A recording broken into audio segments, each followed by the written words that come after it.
Galing sa kabisera si Lolo Nilo. Lingguhan, kung siya ay lumuwas ng bayan para mamili ng mga kailangan sa bahay. May kahirapan din kasi ang sasakyang pampasahero sa kanilang baryo patungo sa bayan. Lalo na sa gaya niya na wala namang sariling sasakyan.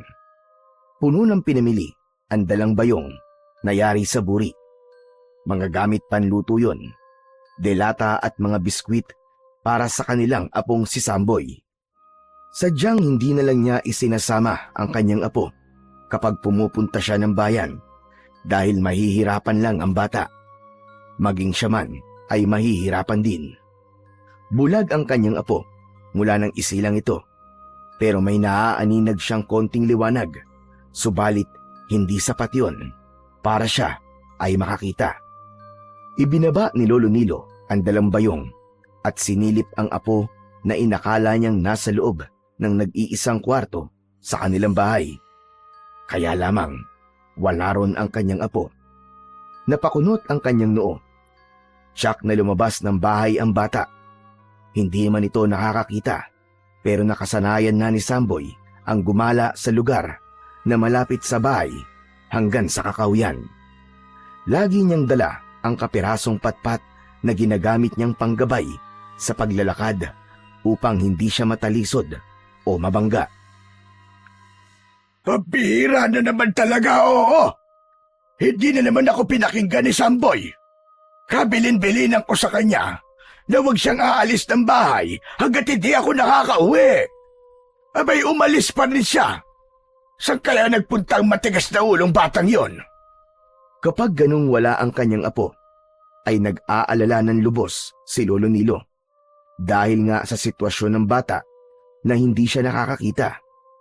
Kahit pa kabisado na niya ang lugar malapit sa kanilang bahay, ang ikinakabahala naman ng matanda ay ang mababangis na hayop na posibleng makasakit kay Samboy. Kaya naman lumabas ng kubo ang matanda upang hanapin ang kanyang apo. Kinuha niya ang kanyang itak na nakasabit sa may dingding.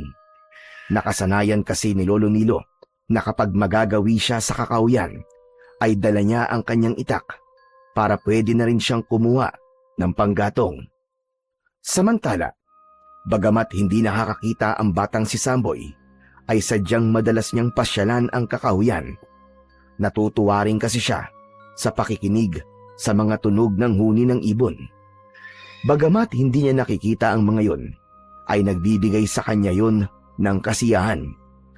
Gamit ang patpat na siyang gabay ng bata, ay may tinamaan yon na isang nakatumbang puno. Naupo roon si Samboy para magpahinga dahil kanina pa siya naglalakad.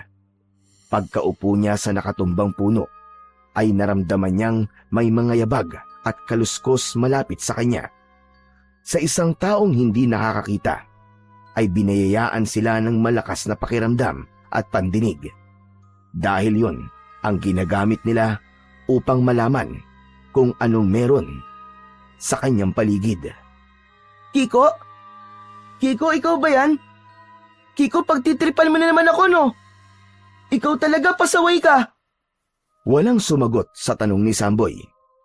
Saglit pang nakiramdam ang bata, pero nawala ang ingay na kanina pa niya naririnig. Bagamat dama niya na naroon pa sa kanyang paligid ang nilalang na yon, marahil hindi lang ito gumagalaw.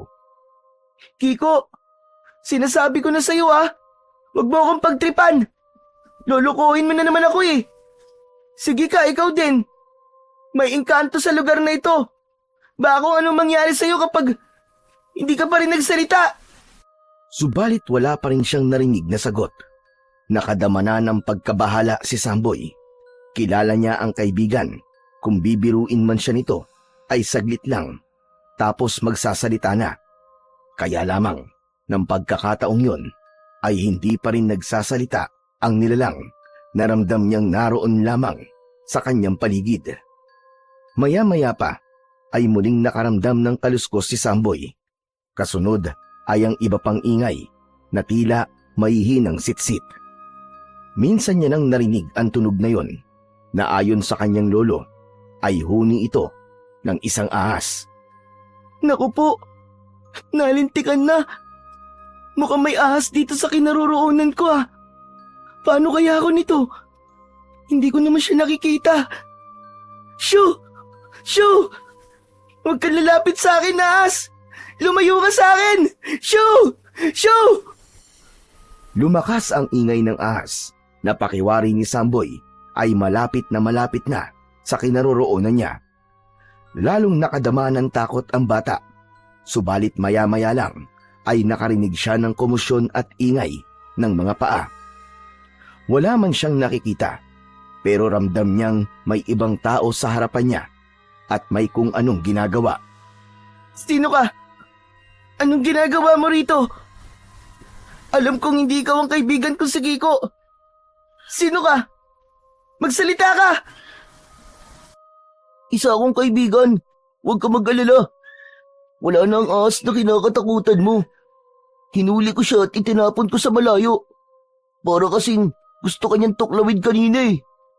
Talaga? Wala na yung ahas? Oo. Ligtas ka na sa tuklaw nun. Hindi mo ba nakita yung ahas? Hindi eh. Naririnig ko lamang siya. Kuwan kasi. Hindi ako nakakakita. Ay, bulag ka pala.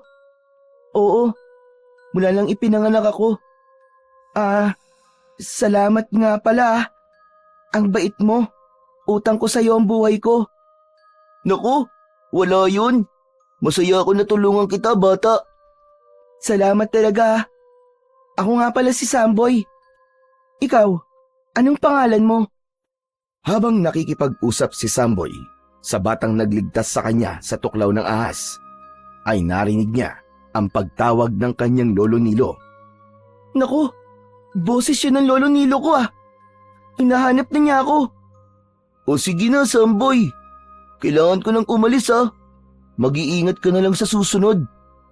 Teka, aalis ka na? Oo, baka hinahanap na rin ako sa amin eh.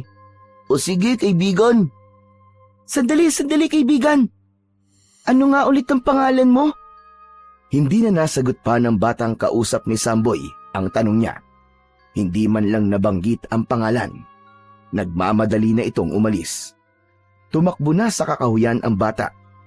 Natila natakot sa pagdating ng lolo Nilo ni Samboy. Ikaw talaga bata ka.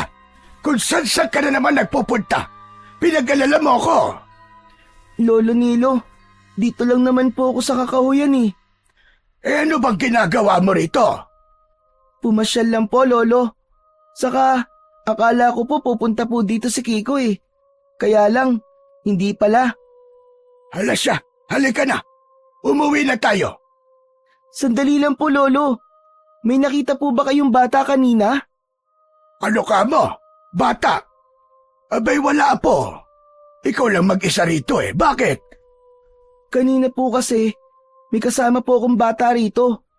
Tinulungan pa nga po niya ako eh. Iniligtas po niya ako sa kagat ng ahas. May ahas po kasi kanina na gusto pong tumuklaw sa akin. Ano ka mo? Aba, mabuti na lamang at walang masamang nangyari sa'yo. Pero apo, wala talaga ako nakitang bata nang dumating ako dito. Gaya na sinabi mo. Hindi niyo po pala siya nakita. Iho, baka guni-guni mo lang yun. Hindi po, Lolo Nilo. Totoo pong may kasama ako dito kanina. Ano raw ang pangalan niya? Hindi ko po alam eh. Hindi po kasi niya sinabi sa akin. Bigla na lang po siyang umalis nang marinig po kayo na paparating. Ibig mo bang sabihin parang natakot siya sa akin? Ewan ko po, pero nagmamadali po siyang umalis nang marinig po kayo eh. Pero sigurado po ako mabait po siya. Kasi yun po ang nararamdaman ko habang kausap ko po siya. Saka, yun nga po, tinulungan niya po ako. Iniligtas niya po ako dun sa ahas na muntik nang tumuklaw sa akin. Kung sino man ang batang sinasabi mo, dapat lang talagang magpasalamat ka sa kanya dahil tinulungan ka niya. Kaya nga po eh. Sana po, magkita po kami uli. Inalalayan na ni Lolo Nilo ang apo para mabilis ang paglalakad nila papauwi. Samantala, ang batang tumulong kay Samboy sa tuklaw ng ahas ay nakauwi na rin sa kanilang bahay. Kanina pa pala ito hinahanap ng kanyang inang si Romina. Bakit ngayon ka lang, Jero? Saan ka ba nang galing, ha? Namasyal lang po ko, ina. Dun po sa may kakahuyan. Namasyal ka mo. Hindi ba't kabilin-bilinan namin sa'yo ng ama mo na huwag kang pupunta sa kung saan-saan, lalo na kung hindi namin alam? Ina, hindi naman po ako lumayo eh. Kahit na ba? Paano kung may makakita sa'yo? Alam mong iniiwasan nating mangyari yon, iho.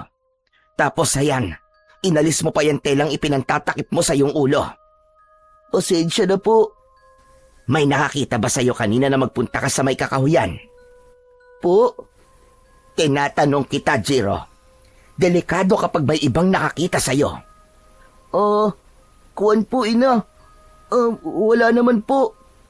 Sigurado ka bang wala? Opo. Sa susunod, huwag kang basta-basta aalis ng bahay, anak. Maintindihan mo sana yon. Dahil ayaw namin ng ama mo na may masamang mangyari sa'yo. Hindi inamin ni Jiro na may ibang taong nakakita sa kanya. Pero hindi rin niya masasabi kung nakita nga ba talaga siya ng batang nakaharap niya. Dahil nga bulag si Samboy, kaya parang wala ring nakakita sa kanya. Nakauwi na sa kanilang bahay ang maglolong Nilo at Samboy. Kinapaka pa ng bata ang laman ng bayong na nasa mesa. Nakadama ng kasiyahan ng bata dahil alam niyang mga pagkain at iba pang kailangan nila sa bahay ang mga pinamili ng kanyang lolo. Wow! Parang ang dami po nitong pinamili niyo sa bayan, lolo ah. Oo, apo. Para matagal-tagal bago ako bumalik doon. Mahirap din kasi yung pabalik-balik sa bayan. Abay, nakakapagod. Sana po, lolo. Isama niyo po ako uli kapag pupunta po kayo doon. Kasi po, matagal na po yung huli niyo po akong sinama eh. Alam ko, apo. Kaya lamang pareho kasi tayong mahihirapan kapag isinama pa kita. Kaya pasensya ka na sa lolo. Okay lang po. Mabuti pa, tulungan mo na lang ako sa pag-aayos itong mga pinamili ko. Alam ko kahit bulag ka, ay kaya-kaya mo itong ayusin. Oo naman po, lolo. Kabisado ko na po kung saan ko ilalagay ang mga pinamili niyo. Si Samboy ay anak ni Rodelito, ang nag-iisang anak ni Lolo Nilo. Ulila na sa mga magulang ang bata dahil sa maagang pagkawala ng tatay at nanay nito. Namatay sa inkwentro ang anak ni Lolo Nilo na isang sundalo. Ang nanay naman ng bata ay namatay sa sakit at depresyon dahil sa pagkamatay ng asawa.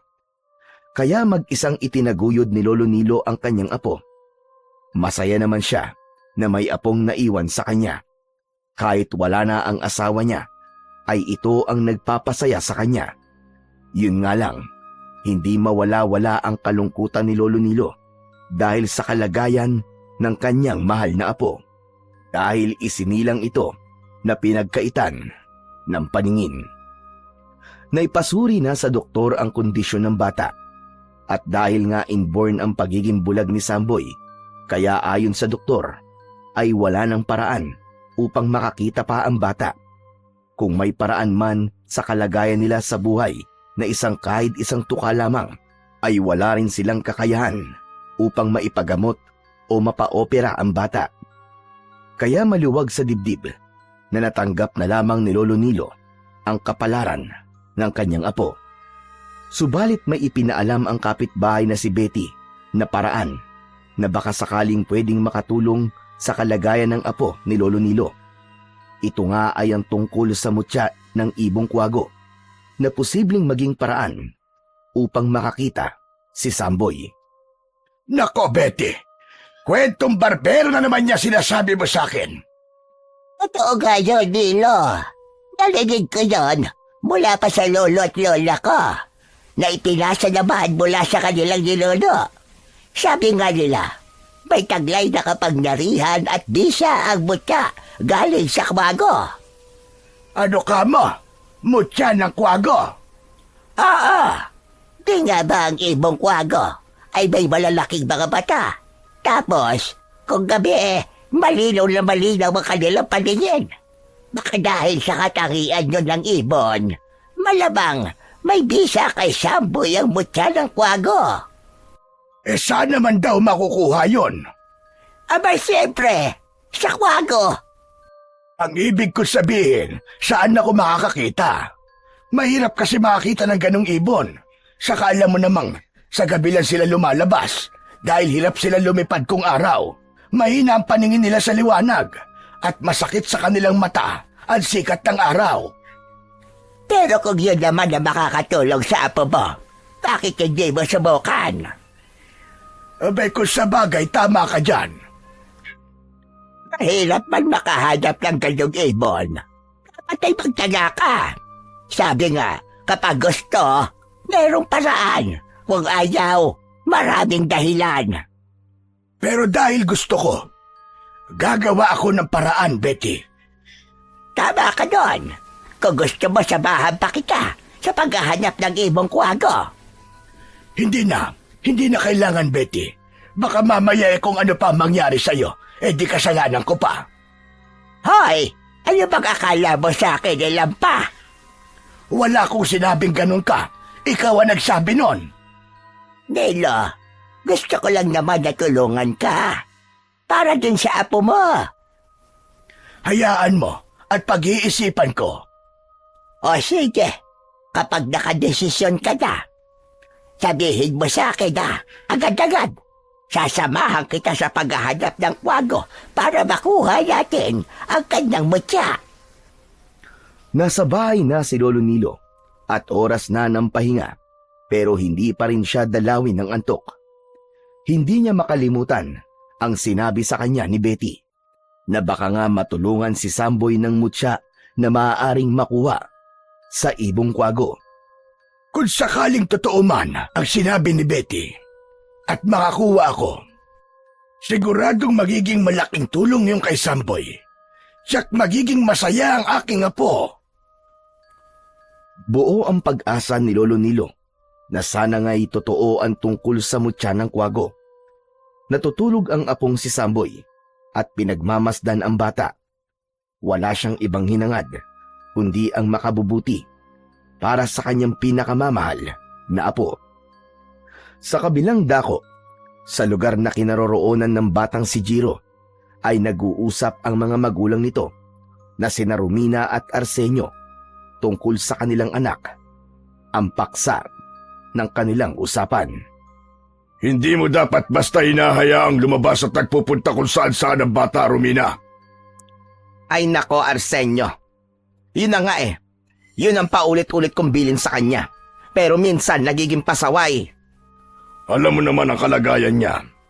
Hindi siya katulad ng ibang bata. Iba ang itsura ni Jiro. Baka katakutan siya at kung ano ang gawin sa kanya. Hayaan mo. Lagi kong ipapaalala sa kanya na huwag siyang lumabas.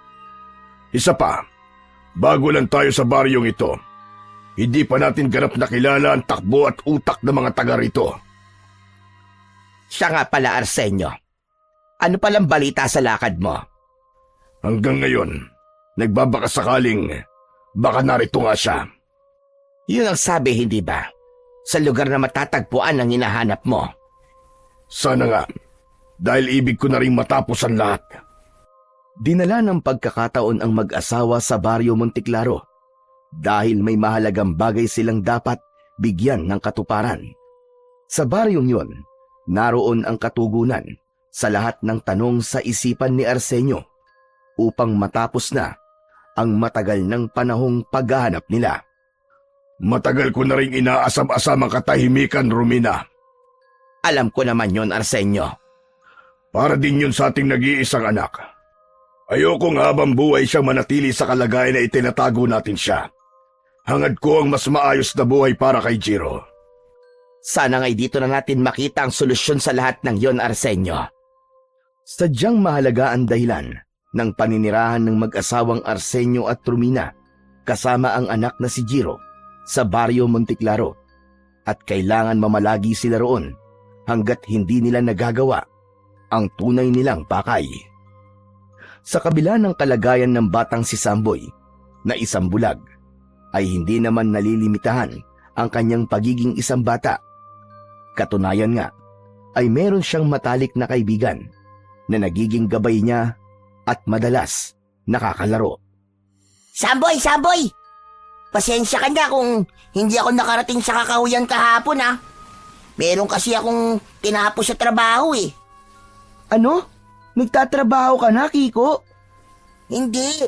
Ang ibig ko sabihin, merong ipinapagawa sa akin si nanay. Gawaing bahay. Ah, yun ba? Akala ko kasi, nagtatrabaho ka na eh. Pwede rin. Kaya lang, syempre, hindi pa ako papayagan eh. Kaya tumutulong na lang ako sa mga gawaing bahay doon sa amin.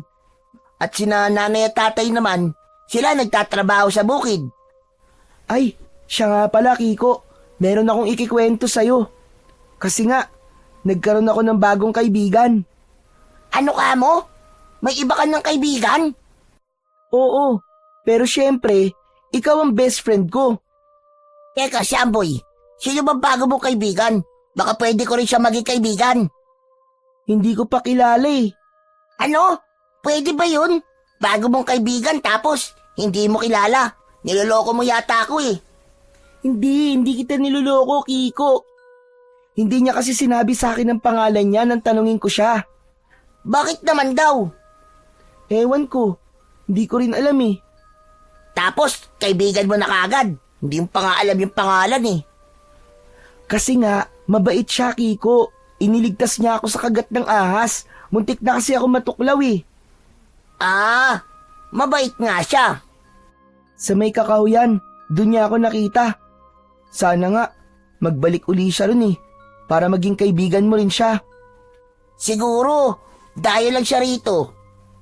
Siguro nga, kasi nun ko lang din narinig ang boses niya eh. Pamilyar na kay Samboy ang mga boses ng bata at matatanda sa kanilang baryo. Natatandaan niya ang mga yon, kaya alam niya kapag bagong salta sa kanilang lugar.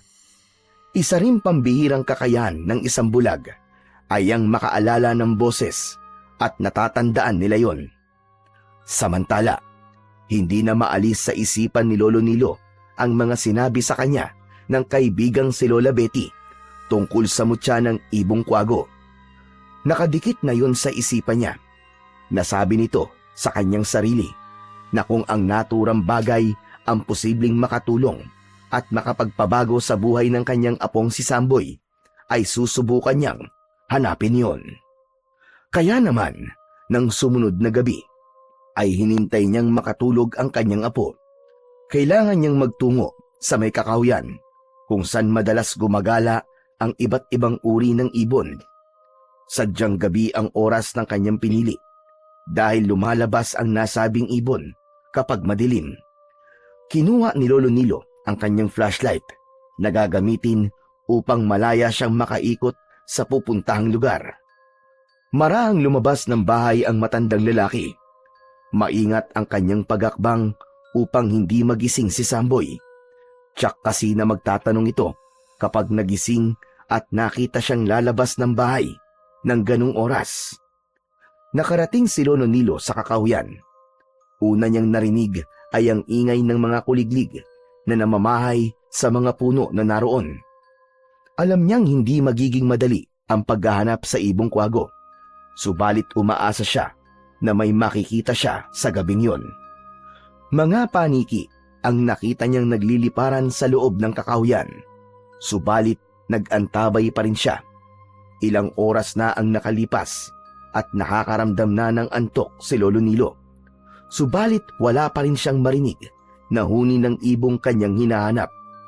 Maya-maya pa ay may narinig na kakaibang huni ang matandang lalaki. Hindi yun huni ng mga insektong panggabi, kundi tunog yun ng huni ng ibong kwago na kanyang hinahanap. Madaling matiyak ang huni nito dahil kakaiba sa karaniwang ibon. Pakiwari niya ay malapit lang sa lugar na kanyang kinaroroonan ang huni ng ibong kwago. Nawala ang kanyang nararamdamang antok. Tumayo siya at isa-isang sinipat ang mga puno na naroon gamit ang dala niyang flashlight. Tsak, nandito lang yon. hindi ako maaaring magkamali. Sige na, Ibong Kwago. Magpakita ka na sa akin. Wala naman akong gagawing masama sa'yo. Meron lang akong hihingin. Patuloy sa paghahanap si Lolo Nilo. Kailangan siyang makahanap ng mutya para sa kanyang bulag na apo. Gagawin niya ang lahat upang mabago ang buhay ni Samboy. Yun ang tanging pangako ng matanda sa kanyang sarili. Hanggang mula sa isang puno ay nakarinig siya ng pagaspas ng isang pakpak. Malakas yun na totoong ikinagulat niya. Agad na naisip ni Lolo Nilo na isang malaking kwago yun na nakadapo sa isang puno. Subalit nang ilawan niya ang pinagmumulan ng pagaspas ng pakpak, ay ganun na lamang ang kanyang gulat. Dahil tumambad sa kanya ang nanlilisik at namumulang mga mata. Isang uri ng aswang yun, hindi siya maaaring magkamali. Kaya agad na hinugot ni Lolo Nilo ang itak na nakasabit sa kanyang bewang. Hindi siya nagpatakot sa aswang na nakita niya na nagkukubli sa puno. Nasinagan ng sikat ng buwan ang talim ng itak na hawak ng matandang lalaki. Saglit pa ay biglang nagbago ang aswang na nakakubli sa puno. Naging isang itim na ibon yun na lumipad papalayo. Saan ka pupunta? Bumalik ka rito! Harapin mo ako! Yun ang tanging nabanggit ni Lolo Nilo habang lumilipad papalayo ang aswang na naging isang itim na ibon. Hindi matiyak ng matandang lalaki kung anong dahilan ng biglang pag-alis ng aswang. Kung natakot ba ito sa hawak niyang itak na maaaring sumugat sa aswang. Sa pag-alis ng aswang na nakita ni Lolo Nilo, ay muling narinig ng matanda ang huni ng ibong kanina ay kanyang hinahanap. Tila suwerte ang naging hatid ng aswang na nakita niya kanina dahil natagpuan niya ang ibong kwago na kanyang hinahanap. Sabi ko na nga ba? At makikita rin kita! Dahan-dahang lumapit si Lolo Nilo sa ibong kwago. Dahil nga mas matalas ang mata at malinaw ang paningin ng naturang ibon kapag gabi, kaya agad siyang nakita ng ibon. Ngunit bago pa mahuli ng matandang lalaki ang ibon, ay biglang lumipat ito sa ibang sanga. Naku po! Mukhang pahihirapan pa yata ako ng ibong to ah! Minsan pa ay nagbakasakali si Lolo Nilo na mahuli ang ibong kwago. Kaya lang, hindi pala yun ganun kadali. Muli ay lumipad ang ibon papalayo. Kaya walang nagawa ang matandang lalaki, kundi ang manghinayang sa paglipad ng naturang ibon. Bigong umuwi si Lolo Nilo ng gabing yun. Magmamadaling araw na nang sapitin niya ang kanyang bahay. Nagising pa ang kanyang apo nang maupo ang matanda sa tabi ng higaan ng bata. Lolo, gising pa po kayo? Oo, apo. Sige na. Ituloy mo na ang pagtulog mo. Lolo Nilo, umalis po ba kayo? Ha? Ay, hindi. Hindi ako umalis. Talaga po? Kasi po pakiramdam ko, umalis po kayo eh. Kuwan, may pinuntahan lang ako sa labas. May narinig kasi ako kanina. Akala ko kung may anong ligaw na hayop sa labas natin. Matulog na po kayo, Lolo. Baka po magkasakit pa po kayo kung di po kayo matutulog ng maayos. Sige, salamat. Salamat sa pag-aalala mo, apo. Sige na, matutulog na ako. Kaya't bumalik ka na sa pagtulog mo para lumaki ka pa. Sumunod si Samboy sa sinabi ng kanyang lolo. Nahiga uli ito upang ipagpatuloy ang pagtulog. Samantala, pinagmasdan naman ng matanda ang kanyang apo. Naaawa siya sa kalagayan nito. Alam niyang sa kabila ng pagkakaroon ng kapansanan sa paningin ni Samboy, ay lumaking masiyahin ang bata. Subalit bilang lolo, ay higit pa sa bagay na yon ang gusto niyang maranasan ng kanyang apo. Yun ay ang makakita ito. Bagamat sinabi na ng doktor na imposible na yon, subalit iba ang tiwala niya sa mutya na kanyang hinahanap. Yun ang nais niyang subukan para sa kanyang nag-iisang apo. Sa kabilang dako, nag-uusap naman ang mag-asawang Arsenio at Romina Kararating lang noon ng babae mula sa magdamag na pagliliwaliw. Ipinaalam ni Romina sa kanyang asawa ang kanyang nadiskubre. Sigurado ka ba, Romina? Sigurado ko, Arsenio. Ang taong yon, siya ang nakita ko. Kung ganon, tama nga ang pananatili natin dito. Oo, Arsenio. Ano ba dapat nating gawin? Mag-asawang aswang sina Arsenio at Romina. Galing sila sa magkaibang uri ng aswang. Si Arsenio ay mula sa uri ng aswang na kung tawagin ay abwak. Aswang na may kakayahang maging isang taong bayawak. Samantalang si Romina naman ay mula sa aswang na kung tawagin ay kubot. Lumilipad na aswang na nagiging isang itim na ibon. At bukod pa doon ay nagtataglay ng mahabang buhok na may kakayang pagalawin at gamitin para sa kanyang biktima. Mahalaga ang pananatili nila sa Baryo Monteclaro at may kinalaman dito si Lolo Nilo. Si Romina, ang itim na ibon na nakita ni Lolo Nilo. Subalit natakot siya sa matandang lalaki, kaya nagmamadaling umalis. Ano bang nakita mo sa taong sinasabi mo? Bakit basta ka na lamang umalis at iniwan siya? Nabahala ako, Arsenio. Natakot ako sa kanya. May kakaiba sa kanya? May pangontra ba sa gaya natin? Ewan ko. Dahil siguro sa nalalaman natin tungkol sa kanya. Hindi nga ba may taglay siyang anting-anting? Yun ang alam ko, Romina. Kaya tama lang talaga na umalis ka kagad. Pero hindi yun dapat maging hadlang. Pag-iingat ang dapat nating gawin at palakasin ang ating kapangyarihan para magawang labanan ng anumang taglay na anting-anting ng matandang yon. Tama ka. Kailangan pa rin ipagpatuloy natin ang ating plano. Dapat magbayad ang taong yon. Malaki ang atraso niya sa akin. Natitiyak kung malapit lang sa lugar na pinuntahan ko kagabi ang tirahan ng matandang yon. Kung ganon, yun ang dapat kong malaman. Lumipas ang magdamag. Bagamat atrasado na rin natulog si Lolo Nilo, ay maaga pa rin siyang nagising kinabukasan. Gumawa siya ng apoy sa kusina gamit ang palito ng posporo. Nang makagawa ng apoy, ay naglagay ng tubig sa takure upang pakuluan yon. Wala nang lamang mainit na tubig ang kanilang termos. Kailangan niyang uminom ng mainit na kape. Sapat na sa kanya ang kapilang. Yun ang nakasanayan niya. Pero kung minsan, naglalaga din siya ng itlog, hinog na saging o kamote para sa kanilang almusal ng kanyang apo. Nang kumulo ang tubig, ay kinuha ni Lolo Nilo ang takure na may laman at isasalin sa maliit na termos. Kasalukuyang magsasali ng mainit na tubig ang matandang lalaki nang biglang may tumawag ng malakas sa kanya. Napamura pa sa pagkakagulat si Lolo Nilo dahil bahagyang natapon ang mainit na tubig at dumiretso yun sa kanyang hita. Anak na kuwago naman, oo! Bakit ka ba nanggugulat, Betty? Ikaw talagang matanda ka!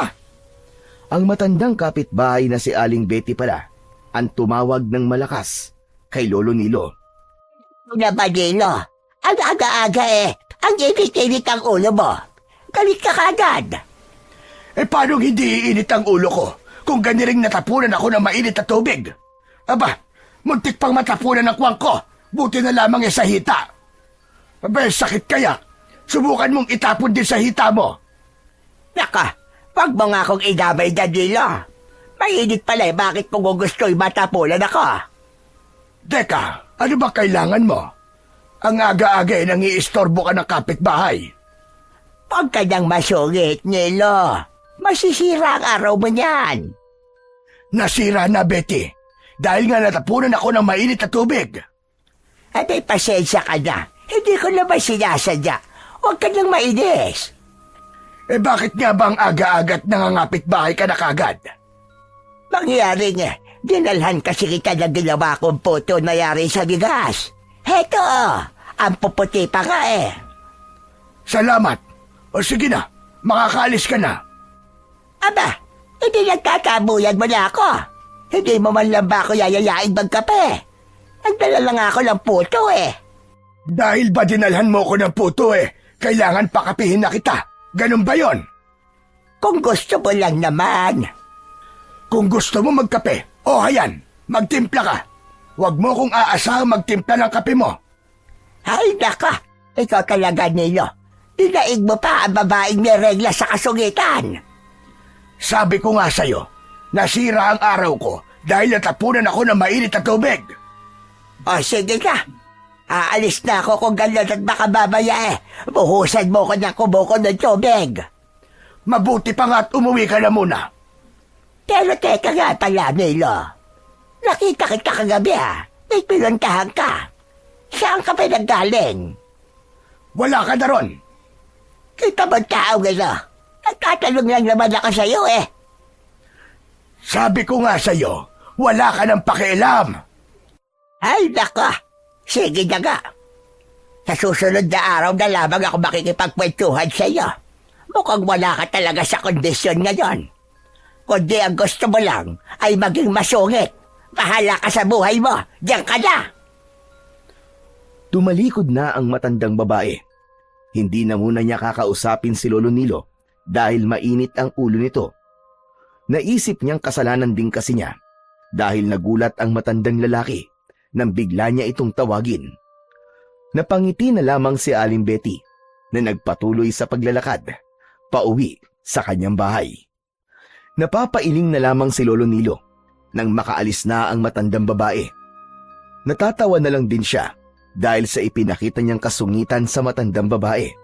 Pero ganun pa man, ay binigyan pa rin siya ng ginawa nitong puto. Marami-rami din ang putong ibinigay ng kapitbahay, sapat para maging almusal nila ng kanyang apo. Nagising na rin si Samboy at niyaya na ni Lolo Nilo na kumain. Nagtimpla siya ng kape para sa kanilang dalawa. Sanay na sa pag-inom ng kape ang bata. Palibhasa, yun kasi ang madalas bilhin ng matandang lalaki. Paminsan-minsan lang bumili ng gatas kapag may sobrang pera. Pagkatapos mag-almusal, ay nagbilin si Lolo Nilo kay Samboy na manatili sa bahay. Huwag itong lalabas dahil meron siyang pupuntahan. Pumayag naman ang bata, kaya agad na naghanda ang matanda upang bumalik sa kakahuyan. Babalikan niya ang ibong kwago na nakita niya nung nakaraang gabi. Natitiyak niyang dun lang yun namamalagi. Marahil nga ay natutulog pa ito kapag araw. Kaya yun ang tamang pagkakataon upang mahuli niya yon. Nang makarating na sa kakahuyan si Lolo Nilo, ay iba't ibang huni ng ibon ang doon ay kanyang naririnig. Maliwanag ang lugar na yon at maraming puno, kaya maraming ibong ang doon ay tumatambay. Ang iba ay gumagawa pa ng pugad sa matataas na sanga ng mga puno. Subalit kakaiba ang huni ng ibong kwago na agad na umagaw ng kanyang pandinig, kaya pilit niyang hinanap yon. Tila kinakasihan siya ng pagkakataon dahil agad niyang nasumpungan ang hinahanap na ibon. Nakadapo ito sa isang sanga. May kalakihan ng ibon na yon kesa sa pangkaraniwang nakikita niya. Dahan-dahang lumapit sa naturang ibon si Lolo Nilo. Naramdaman naman ng ibon ang paglapit niya, subalit hindi siya nakita nito.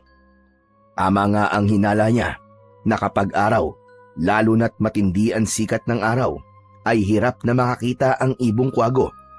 Kaya walang kahirap-hirap na dinakma ni Lolo Nilo ang paa ng ibon. Nagkakakawag ang paa nito at nagpupumilit na lumipad. Tama na! Tama na! Huwag mo nang ikampay ang mga pakpak mo. Mapapagod ka lamang. Hindi ka makakalipad dahil hawak ko ang iyong paa. Kinakausap ni Lolo Nilo ang hayop na parabang naiintindihan siya nito. Subalit wala pa rin tigil sa pagkampay ang pakpak ng ibon. Kaya hinawakan na rin ng matandang lalaki ang katawan ng ibon.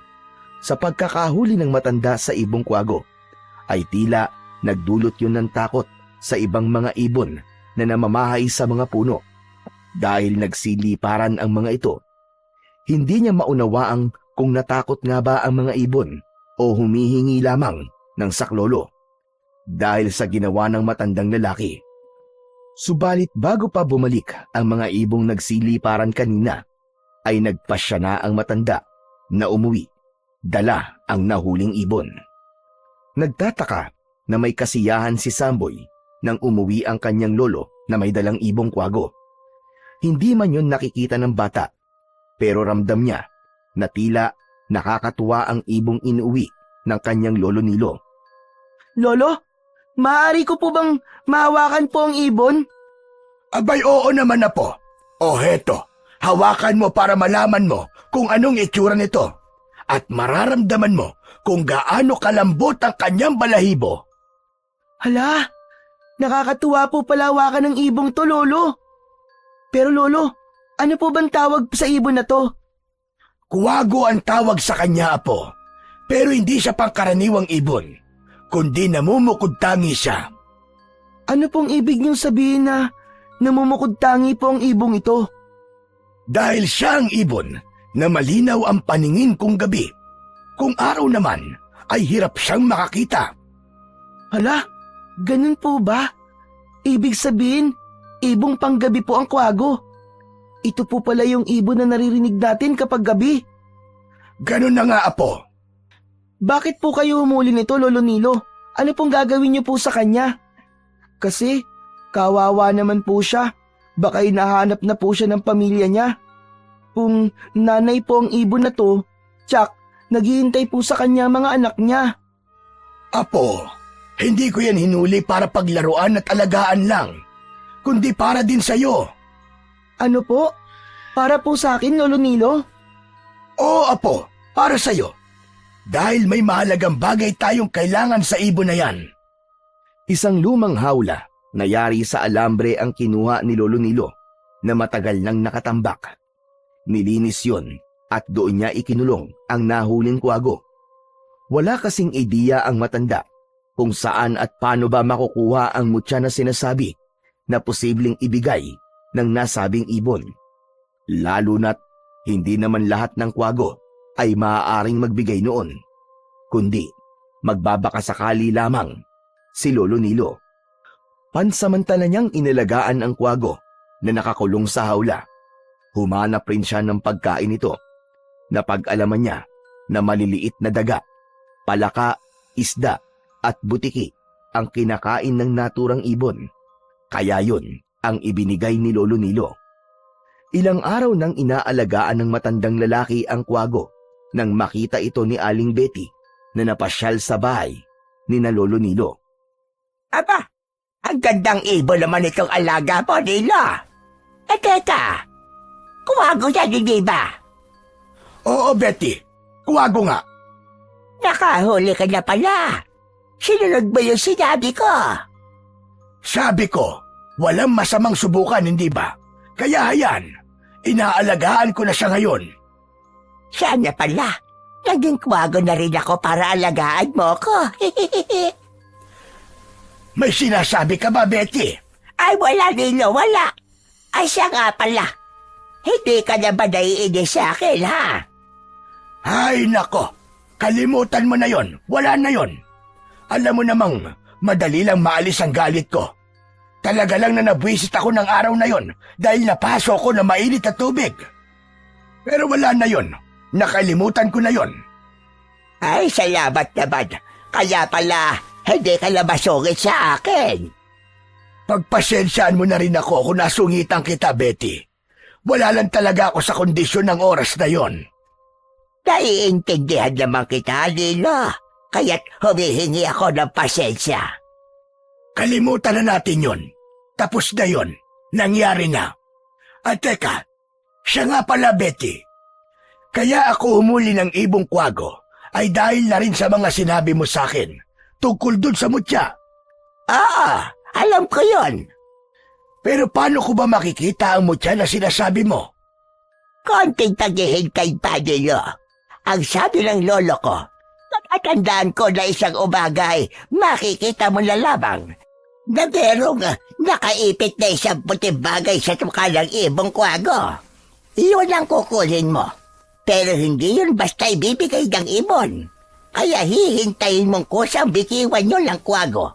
Kaya lang, dapat maging maingat ka rin dahil may magiging kaagaw ka na interesado rin sa butya ng kwago. Abay, sino naman? Nilalang na hindi mo nakikita. Pero oras na ikaw ang makakuha sa butya, ay saka mo lamang makikita ang nilalang na yon. Katulad din pala ng ibang mutya. Laging merong kaagaw. Tama ka, Nilo. Ako lang naman ang mutya na walang kaagaw kung kukunin mo.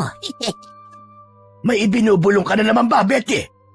Ikaw naman, Nilo, kung ano-anong naririnig mo. Kinakausap ko lamang ang sarili ko. Mag-iingat ka. Baka mamaya sumagot ang sarili mo sa'yo. Nako, mahirap na. Natawa na lamang si Lolo Nilo sa mga ikinikilos ni Aling Betty. Iba na kasi ang napapansin niya sa matandang babae. Pero binaliwala lang yon ng matandang lalaki.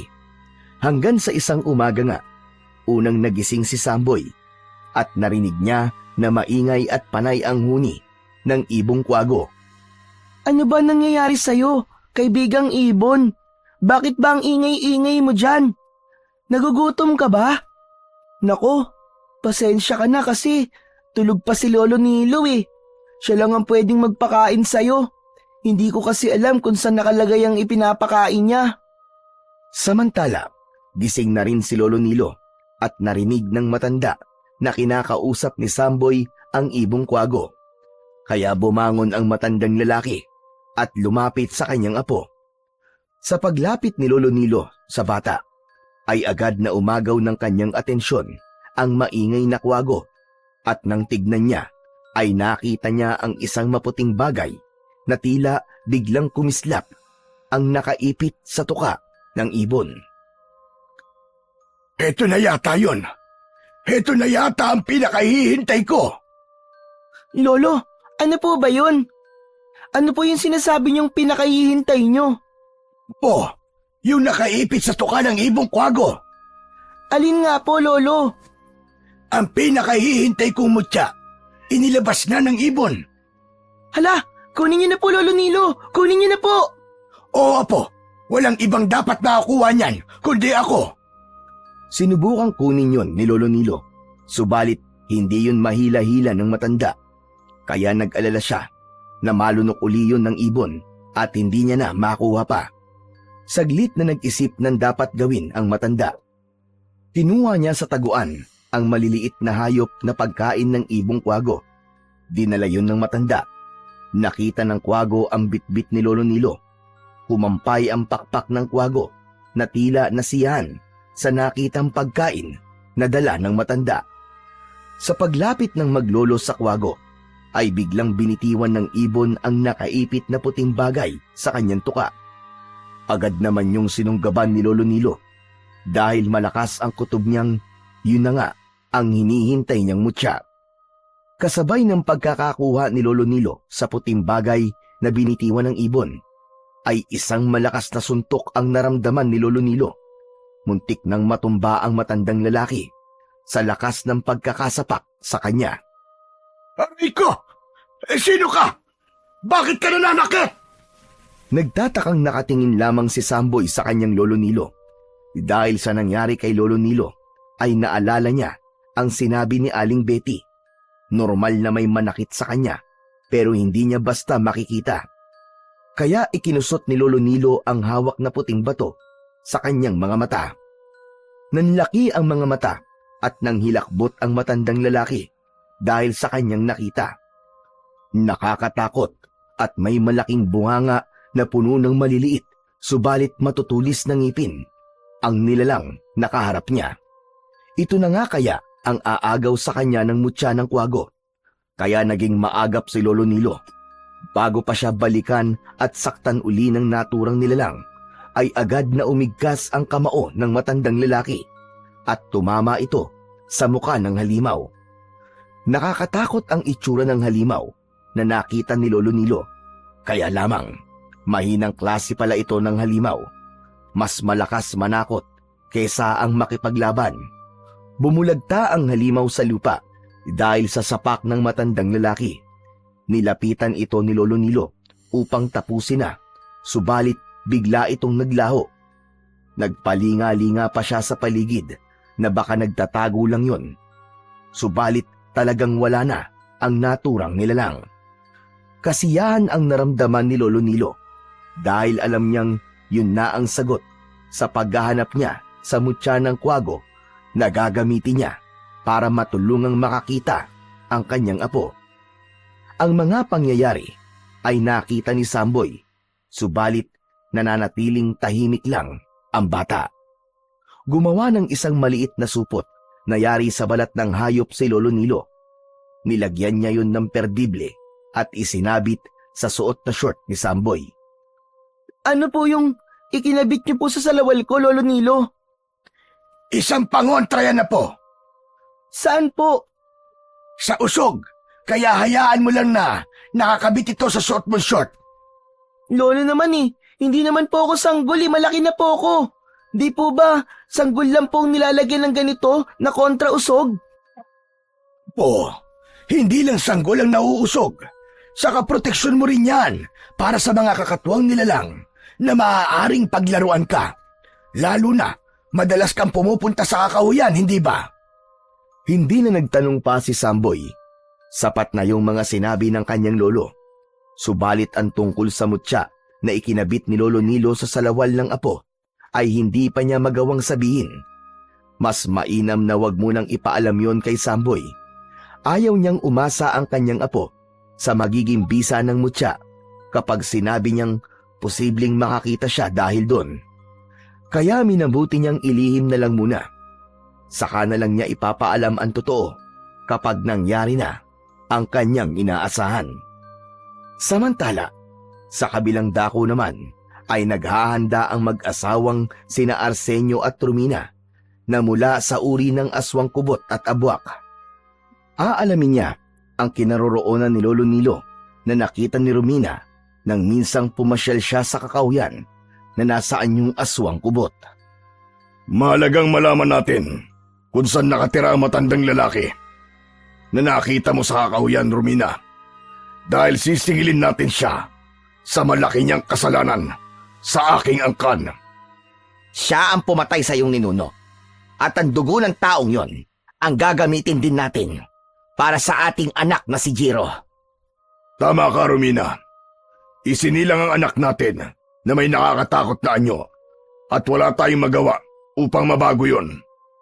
Gaya ng sabi sa atin, dugo lamang ng isang antingero na pumatay sa iyong ninuno ang makapagpapabago ng anyo ng anak natin.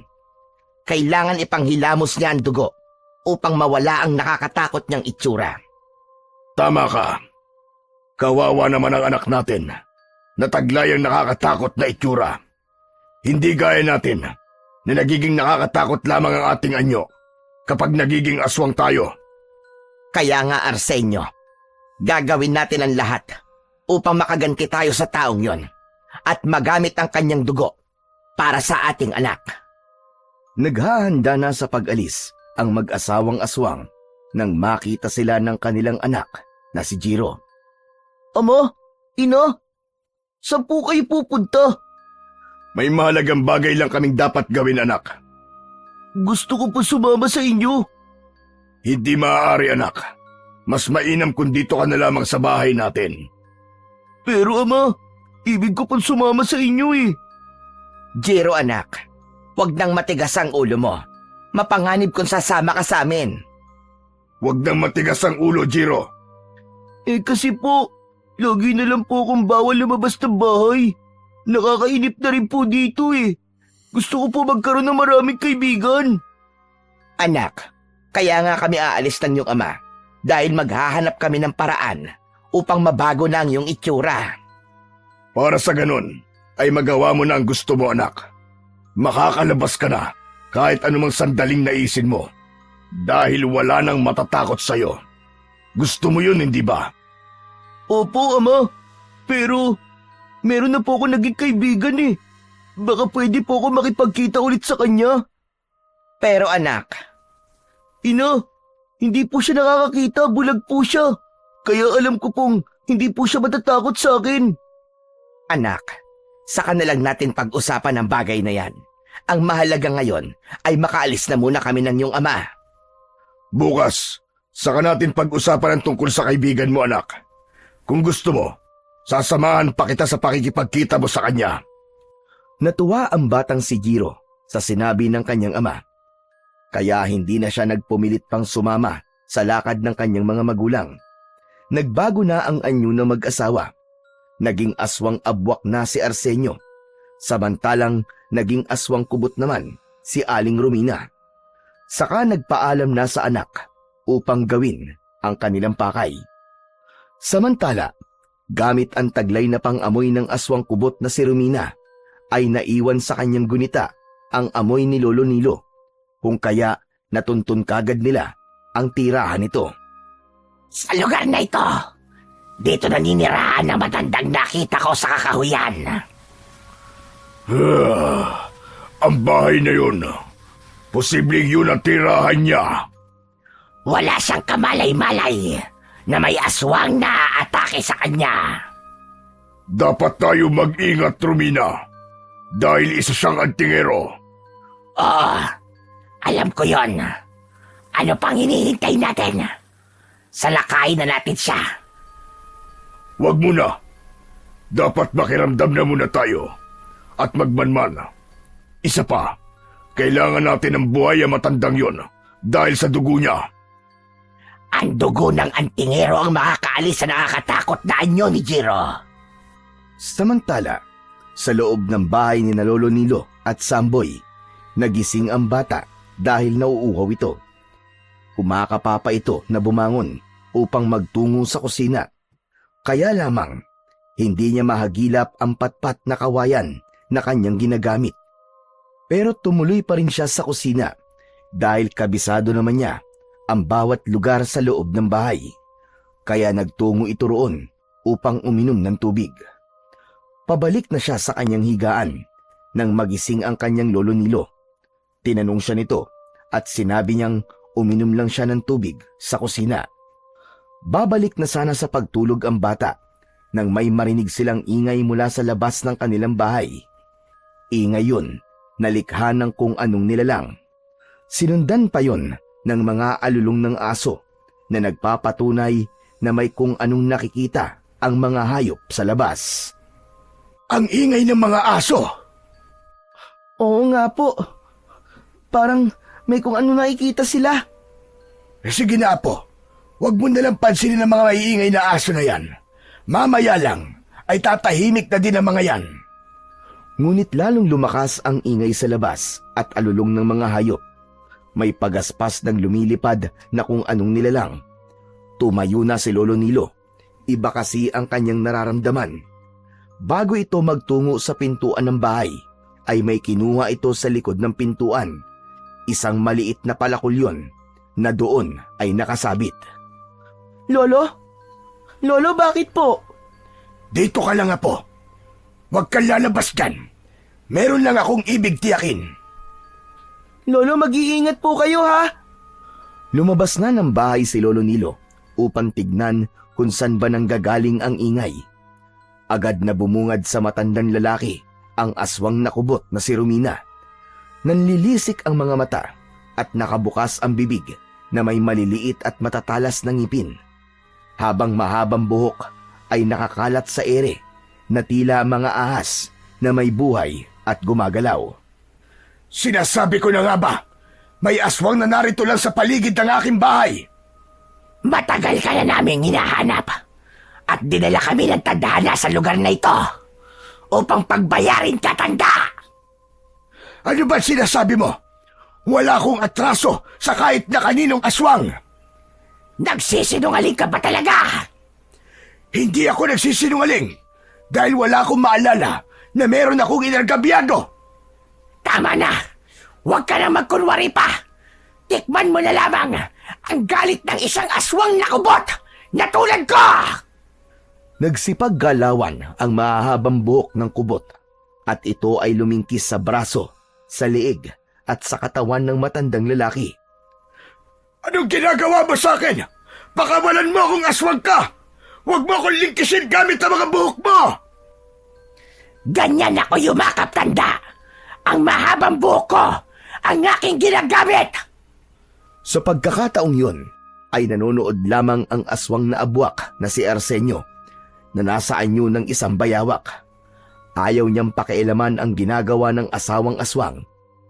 Dahil unti-unting humihigpit ang pagkakapulupot ng mga buhok ng aswang kubot sa katawan ni Lolo Nilo, kaya nagpursigi ang matanda na ikilos ang kanyang kamay na may hawak na palakol.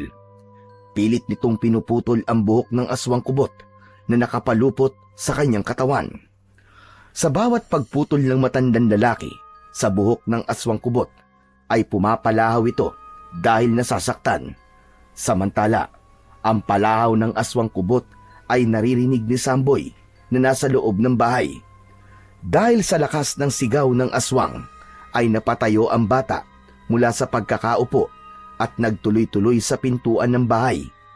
Hindi napansin ni Samboy na hindi niya kinailangan ng anumang patpat o gabay upang pumunta sa may pintuan, kundi tuloy-tuloy lamang siyang nagpunta roon na walang anumang nababanggang gamit sa bahay. Pagdating sa pintuan ay buong pagtataka ni Samboy dahil sa kabila ng madilim na gabi ay meron siyang nakikita. Malinaw na nakita niya ang kanyang lolo habang nakikipaglaban ito sa aswang kubot. Ganun na lamang ang pagkagulat at takot ni Samboy. Tama na yan! Tama na! Maawa ka sa lolo ko! Dahil sa lakas ng sigaw ni Samboy, ay napahinto ang aswang kubot sa pakikipagpambuno kay Lolo Nilo. Bagamat naroon ng takot, ay lumapit ang bata upang tulungan ang lolo na alam niyang nasa panganib. Lolo! Tutulungan ko po kayo! Samboy, Apo! Huwag kang lalapit dito! Huwag! Lumayo ka, Apo! Huwag kang lalapit sa aswang! Pero lolo, hindi ko po kayo pwedeng pabayaan! Apo, makinig ka sa akin! Hayaan mo na ako! Kaya ko ito! Habang nangyayari ang mga ganong bagay, ay walang kaalam-alam ang maglolo na may pagbabago na hindi nila napapansin. Dahil nakakakita na si Samboy at natutunghayan ito ang mga nagaganap sa kanyang Lolo Nilo. Hindi rin namamalayan yun ng bata na nakakakita na siya dahil nangingibabaw sa kanya ang takot at pagkabahala sa mga nangyayari. Samantala, habang nanonood ang aswang na abwak na si Arsenio, ay may kakaiba siyang naramdaman. May kung anong enerhiya na tumutulak sa kanya at taglay yun ni Samboy. Napatingin ng aswang abwak sa bata at gamit ang kanyang mga mata bilang aswang na nasa anyong bayawak ay nakita nito ang kakaibang kislap ng mutya na nakasabit sa short ng bata. Napaurong ang taong bayawak. May hindi magandang pakiramdam ang hatid nun sa kanya. Ganon din ang nararamdaman ng aswang kubot na si Romina. Tila nanghina ang lakas ng mga buhok niyang gumagalaw na parang ahas. Unti-unting kumalas ang pagkakapulupot nun kay Lolo Nilo. Dahil sa kakaibang pakiramdam na yon, ay nagsipulasan na ang mag-asawang aswang. Hindi nila kayang matagalan ang lugar na yon dahil sa kakaibang enerhiya na kanilang nararamdaman. Ang enerhiyang yon ay inilalabas ng mutya ng ibong kwago na naroon kay Samboy. Samantalang wala namang kaalam-alam ang bata sa bagay na yon. Nang ganap nang mawala ang mag-asawang aswang, ay nagmamadaling nilapitan ni Samboy ang kanyang Lolo Nilo na hawak pa ang liig at hinahaplos yun. Bakit po, lolo? Masakit po ba ang leg nyo? Konti lang, Apo. Dahil sa pagkakapulupot ng buhok ng aswang kubot na yon. Nakita ko nga po kanina, Lolo Nilo, kung paano po humiyaw ang aswang dahil sa ginagawa niyo pong pagputol sa kanyang mahabang buhok. Saglit na natigilan si Lolo Nilo sa sinabi ng apong nasa harapan niya. Teka, ano ulit? Ano sinabi mo, Apo? Nakita mo ang ginawa ko sa aswang? Opo, Lolo Nilo. Hala, Lolo Nilo, nakikita ko po kayo. Nakakakita na po ako. Oo nga, Apo. Kaya nga nagtataka ako sa mga sinabi mo. Ang totoo, kanina ka pa nakakakita na lumapit ka kanina para tulungan ako. Opo, Lolo, tama po kayo. Dahil nakita ko po lahat Napanood ko po ang mga nangyari kanina. Kung ganon, nakakakita ka na nga, Apo. Mabisa nga pala at totoong may kakaibang kapangyarihan ng mutya. Ano? Mutya po? Oo, Apo. Ang mutya ng ibong kwago na nasa iyo. Tignan mo ang nakaperdible sa short mo na ikinabit ko. Kinapa ni Samboy ang sinasabi ni Lolo Nilo. Nakita nga niya ang maliit na supot na nakaperdible. Kinuha yun ng bata. Ito po ba, Lolo Nilo? Ang sabi niyo po sa akin, kontra po to sa usog. Apo, sinabi ko lang yon para hindi ka umasa. Pero totoo nga pala. Salamat sa Diyos at sa mutya. May bisa sa iyo, mutya ng kwago.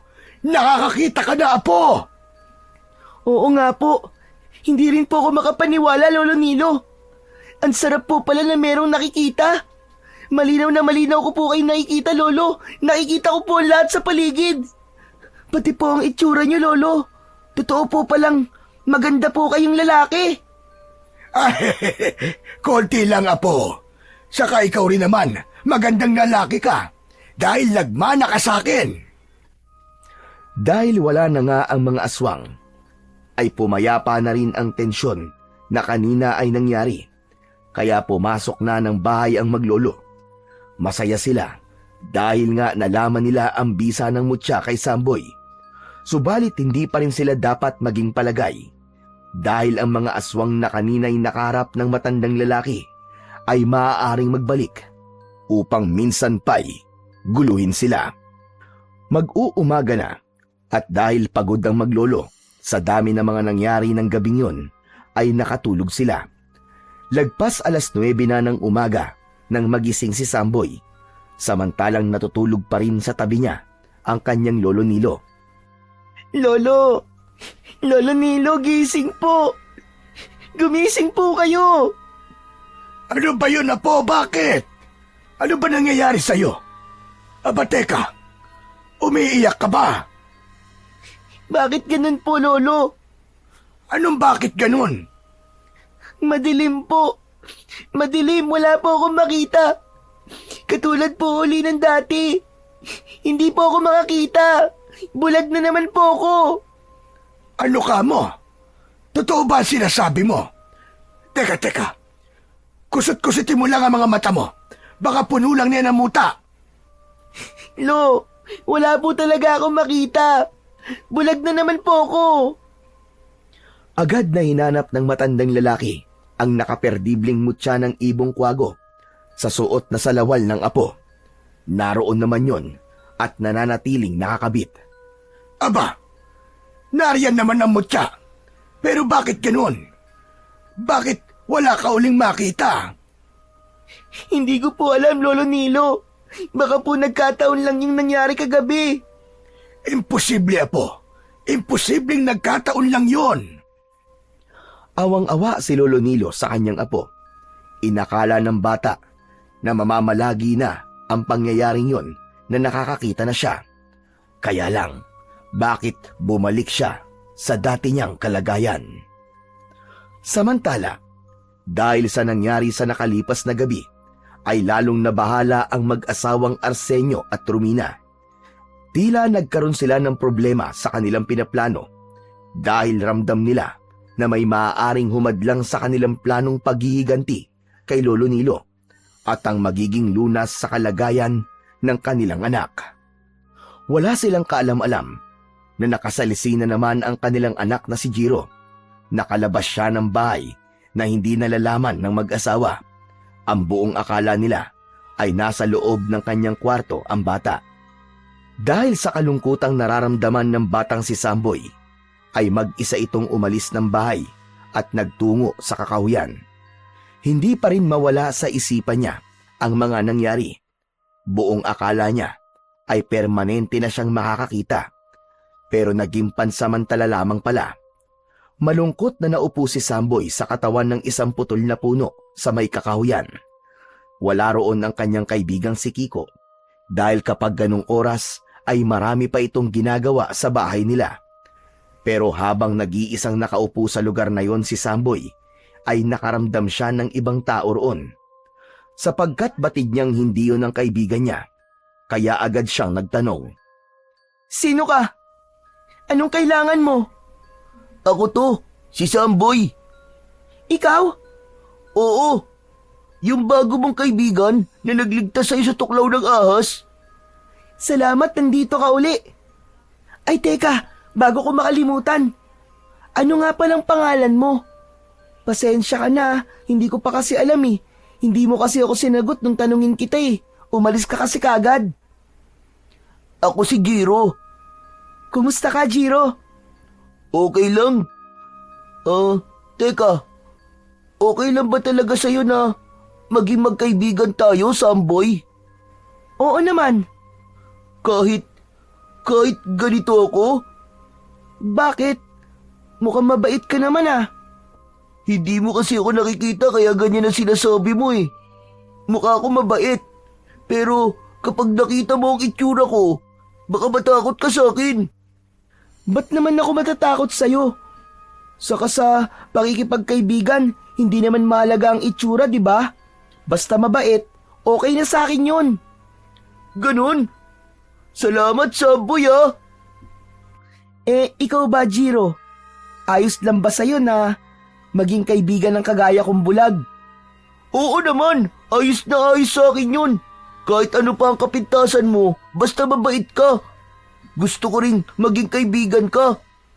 Salamat naman kung ganon, Jiro. Samboy, gusto mo ba mamasyal tayong dalawa? Maglakad-lakad tayo. Wag na, baka mahirapan ka lang eh. Kasi nga mabagal ako maglakad. Okay lang yun, Samboy. Tutulungan naman kita eh. Aakayin kita. Talaga? Oo. O ano, tara na. Humawa ka sa braso ko ah, para di ka mahirapang maglakad. Magkahawak kamay pa ang dalawang bata habang naglalakad. Gumala at umikot sila sa may kakahuyan. Masaya sila at ikinikwento pa ni Jiro ang mga nakikita nila habang naglalakad. Gustong-gusto naman yun ni Samboy dahil parang nakikita na rin niya ang kanilang dinadaanan. Ilang oras din na magkasamang naglalakad-lakad ang dalawang bata. Kaya na maghiwalay sila at bumalik na sa kani-kanilang bahay ay nasa mukha nila ang ngiti at kasiyahan. Napansin yun ng kanyang lolo Nilo. Aba, masaya yata ang apo ko ngayon. Saan ka ba galing ha? Sa may kakahuyan po, Lolo. Tapos pumasyal po kami ng kaibigan ko. Sinamahan niya po ako maglakad-lakad. Si Kiko ba? Hindi po. Si Jiro po. Bago ko pong kaibigan. Naikwento ko na po siya sa inyo, Lolo. Siya po yung tumulong po sa akin na merong ahas po na gustong tumuklaw sa akin. Ah, oo nga pala. Talagang ang napakabait ng kaibigan mong yun. Opo, Lolo. Sobrang bait po niya. Kaya lang sabi niya, wala po siyang ganong kaibigan. Kasi nga po, kinakatakutan daw po siya ng ibang bata. Ano ka mo? Abay bakit naman? Dahil daw po sa itsura niya. Baka may diferensya sa mukha kaya ganon. Pero ang mahalaga naman ay mabait siya kahit ano pa ang kanyang itsura. Opo, Lolo. Yun din nga po ang sinabi ko sa kanya kanina. Sa bahay naman ni Jiro ay nadiskubri ng kanyang ina na umalis siya. Kaya muli ay napagalitan na naman ang bata. Sinuway mo na naman ang bili namin sa'yo ng ama mo, Jiro. Ina, pumasyal lang po ako. Tapos nagkita po kami ng kaibigan ko. Anong sinabi mo? May kaibigan ka? Kwan po. Yung kaibigan kong ibon dun po sa kahuyan. Huwag mo akong pinaglololo kung bata ka, ha? May naging kaibigan ka? Opo, ina. Pero wag na po kayo magalit. Kasi po mabait naman po si Samboy eh. At hindi po siya natatakot sa akin. Tanggap po niya kung ano po ang itsura ko. Totoo ba at sinasabi mo? Opo, ina. Hindi po katulad ng ibang bata si Samboy. Kaya nga po, naging magkaibigan po kami. Abay, salamat naman. At may batang tumanggap sa'yo at nakipagkaibigan. Kaya nga po masayang-masaya po ako, ina eh. Kasi po, ngayon lang po ako nagkaroon ng kaibigan. Nabakas ni Romina sa mukha ng anak ang kasiyahan. Ayaw niyang mawala ang kasiyahang nararamdaman ng kanyang anak, kaya hinayaan na lang niya. Isa sa ipinagkait nila sa anak ang magkaroon ng pagkakataong makipaglaro at magkaroon ng kaibigan. Subalit sa pagkakataong yon ay hindi na muna niya pakikialaman. Mas mahalagang makitang masaya ang kanyang anak. Muling sumapit na naman ang gabi. Nagulat si Lolo Nilo na noon ay may ginagawa sa kusina sa pagsigaw ng kanyang apo, kaya nagmamadali itong pumunta sa bata. Apo! Apo, bakit ka sumisigaw? Ano nangyari sa'yo? Lolo! Lolo, tingnan mo! Tingnan mo! Kaya ko po lumakad ng mabilis at hindi ko po kailangan kumapa pa! Aba, oo nga Ibig sabihin, nakakakita ka na uli. Kaya nga po, Lolo Nilo. Kanina maliwanag pa at meron pang araw. Hindi po ako makakita. Pero nang dumilim na po, nakakakita na po uli ako. Teka, kung ganun, yun ang bisa sa'yo ng mutya ng kwago.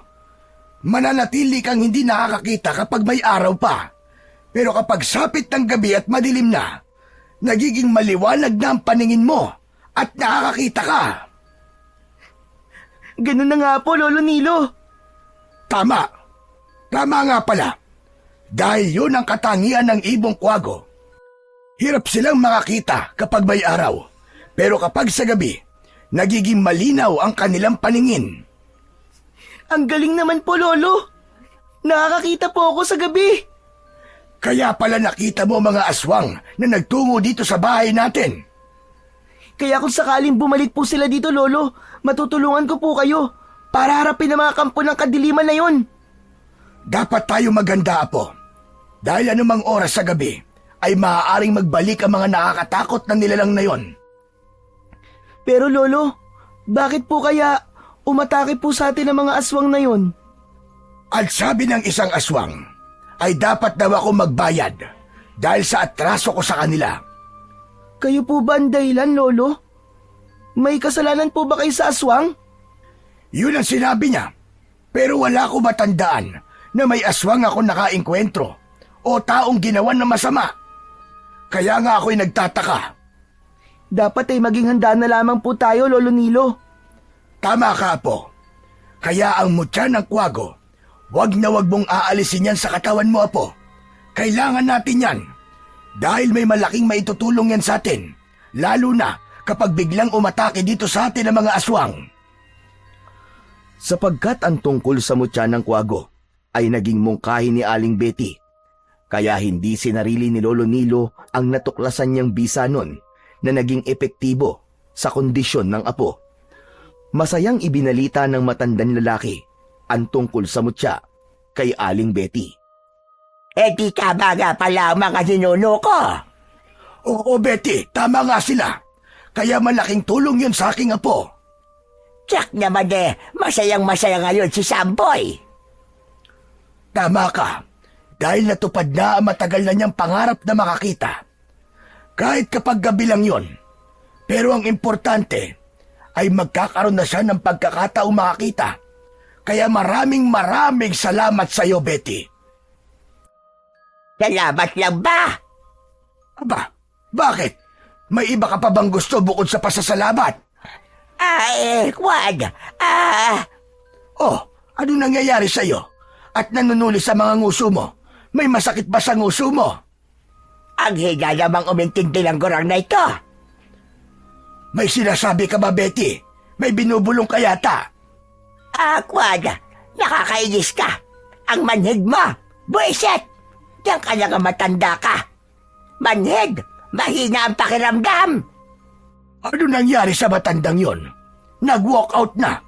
Tinatanong ka lang naman kung bakit nanunulis ang nguso niya Nagalit ka agad. At manhid daw ako. Teka, baka gusto ng ulam na ginataang suso. Hindi bale. Sa susunod na araw ay magluluto ako ng ginataang suso at bibigyan ko siya. Baka trip niyang sumipsip ng suso na ginataan. Samantala, dahil sa naging kabiguan ng mag-asawang Arsenio at Romina para gantihan at kunin si Lolo Nilo, ay minsan pang nagplano ang dalawa. Babalik tayo sa bahay na matandang yun, Romina. Kaya nga lang, malakas at hindi pangkaraniwan ang bagay na kumukontra sa atin. Tama ka. Naramdaman ko rin yun. Hindi umubran lakas natin bilang aswang kubot at aswang abwak para makaganti sa matandang yon. Kailangan natin makiusap sa espiritu ng pinuno ng mga aswang para dagdagan tayo ng lakas. Ama ka, Arsenio. Dahil kung hindi tayo makakaganti sa Nilo na yon at di natin makukuha ang dugo niya, baka mas malaking pinsala ang gawin niya sa ating lahi. Kaya nga hindi tayo dapat mag-aksaya ng panahon, Romina. Sa susunod na araw at pagbilog ng buwan, yun na rin ang tamang sandali upang lumapit tayo sa pinunong aswang para sa ating kahilingan. Kaya ng mga sumunod na gabi ay naghanda ang mag-asawa. Sa isang madilim na bahagi ng kanilang bahay ay gumawa sila ng isang ritual. Lalapit sila sa espiritu ng pinuno ng mga aswang para palakasin ang kanilang taglay na kapangyarihan at lakas laban sa enerhiyang nararamdaman nila nang magtungo sila sa bahay ni Lolo Nilo. Hindi yun kinakaya ng kanilang lakas. Ang tinutukoy ng mag-asawang aswang ay ang bisa na ipinaparamdam sa kanila ng mutya ng ibong kwago. Nagagawa nitong higitan ang lakas na taglay ng mag-asawang aswang. Hindi naman nabigo ang mag-asawa sa kanilang kahilingan sa espiritu ng pinuno ng mga aswang. Tinugon nun at ipinagkaloob ang kanilang nais. Kaya kasiyahan ang idinulot nun sa kanila. Ngayon, handa na tayo para humarap uli sa antingero. Ramdam na ramdam ko ang bagong lakas at karagdagang bisa ng ating kapangyarihan, Arsenio. Kaya alam kong hindi na tayo mabibigo pa, Romina. May paghihiganti ko na ang sinapit ng aking mga ninuno. At matutupad na rin ang inaasam-asam natin para sa anak nating si Jiro. Kaya sa susunod na gabi ay lalakad tayo para sa ating tagumpay. Ang ginawang ritual at mga pag-uusap ni na Arsenio at Romina ay hindi nila naikubli sa anak na si Jiro. Nakita nito ang lahat ng kanilang ikinilos at pinag-usapan, kaya naging palaisipan yun sa bata. Merong balak gawin sina ina at ama. Saka ano ba yung sinasabi nila na para daw sa akin? Di kaya yun ang pangako nila na gagawa sila ng paraan para mawala ang nakakatakot kong itsura? Isa sa inaasam at naipangako ng mga magulang ng bata na mawala ang sumpang nakakatakot nitong anyo. Tanging dugo ng antingero ang makakapagpabago nun. Kaya nga, ginagawa ng mga magulang ni Jiro ang lahat ng paraan. Dahil sa bisa ng mutya ng ibong kwago, nagagawang makakita ni Samboy kapag gabi. Kaya ang pagsapit ng dilim ang laging inaabangan ng bata. Ipinagyabang pa niya yon sa kanyang kaibigang si Kiko na ginulat niya minsan dahil gabing-gabi ay pumasyal siya sa bahay ng kaibigan. Aba, sandali lang. Nakarating ka mag-isa dito sa bahay namin. Tapos gabi pa, Samboy. Ang astig mo naman. Oh, anong tinatawa-tawa mo dyan, Samboy? Nakaka-bad trip ka, ha? Pinagtatawalan mo ako, lakas mo mag-trip, ha? Kasi ganyan pala ang itsura mo. Ano? Anong ganyan ang itsura? Bakit? Gwapo ba ako? Gwapo sana. Kaya lang, yung kagwapuan mo na traffic. Hindi umabot sa totoong gwapo. Teka nga. Tama ba ako? Nakakakita ka, ha, best friend? Oo nga. Kaya nga sabi ko sa'yo yung kagwapuan mo na traffic. Dahil nakikita ko na. Aba, teka. Paano nangyari yun na nakakakita ka na? Amazing! Amazing ka pa dyan. Huwag mo nang alamin. Sa akin na lang yun. Pero sa gabi lang ako nakakakita. Kapag araw, bulag pa rin ako. Ayos lang yun, Samboy. Ano ka ba? Ang mahalaga, nakakakita ka kahit gabi. Kung sa bagay, tama ka. Kung ganun, pwede tayo maglaro ng tagu-taguan yan. Kasi nakakakita ka ni. Masarap nga maglaro ng tagu-taguan kung gabi. Saka na lang, Kiko. Nagpunta lang ako dito sa inyo para ipaalam na nakakakita na ako. O sige, uuwi na muna ako kasi hindi alam ni Lolo Nilo na umalis ako ng bahay eh. O sige, sige. Basta, yung promise mo sa susunod, maglalaro tayo ng tagu-taguan Oo, promise. Tapos, isasali natin ang bago kong kaibigan para makalaro din natin si Jiro. O sige, ayos lang naman para maging kaibigan ko na rin siya. Umalis na ng bahay ni Kiko si Samboy.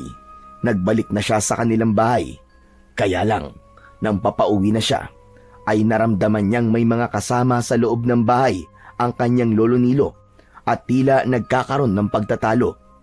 Hindi muna siya pumasok ng bahay, kundi nakiramdam at sinilip ang nagaganap sa loob.